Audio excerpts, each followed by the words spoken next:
Današnje srečanje, bolj kot sama seja upravnega odbora Gospodarske zbornice, je bila namenjena temu, da ugotovimo, da smo skupaj v istem čolnu, tako energetska podjetja, gospodarstvo in na konec koncev tudi vlada in pa vse vladne inštitucije.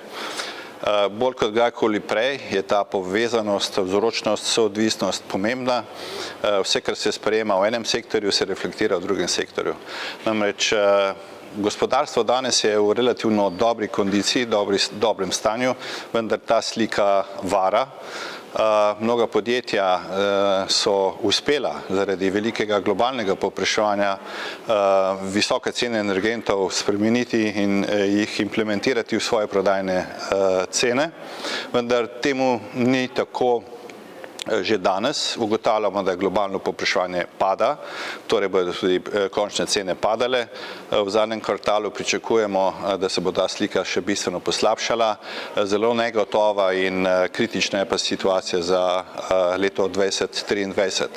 To je bil tudi namen, da gospodarstvo jasno pove vladnim predstavnikom, da je konec s čakanjem, da pričakujemo, da bo vlada hitro reagirala na področju, predvsem na področju regulacije cen energentov, predvsem elektrike in plina.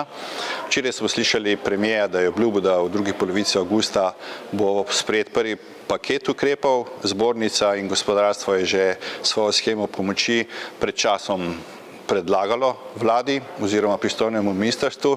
Pričakujemo, da bo to sprejeto ali pa vsaj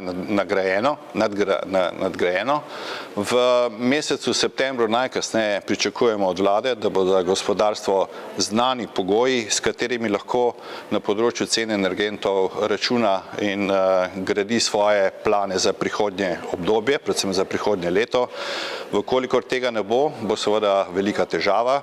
Podjetja so v skrbeh, ali zakupiti energijo po danes izredno visokih cenah, ki slovenski ekonomiji ne omogočajo, da je globalno konkurenčna, kajti nekatere druge države so že sprejele ukrepe, ki omogočajo bodisi kapico na elektrike ali pa na plinu. Pričakujemo, da bo nekaj podobnega storila tudi naša vlada.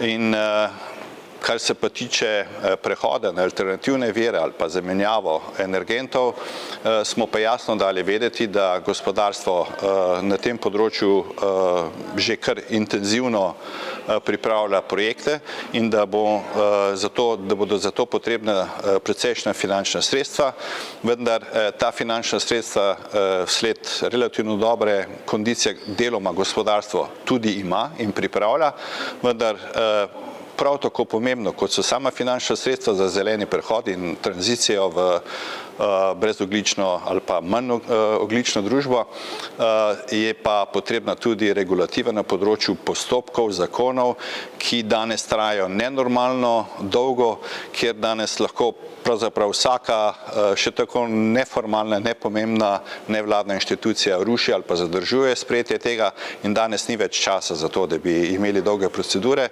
Danes je bolj kot kdajkoli prej potrebno, da se ti postopki skrajšajo.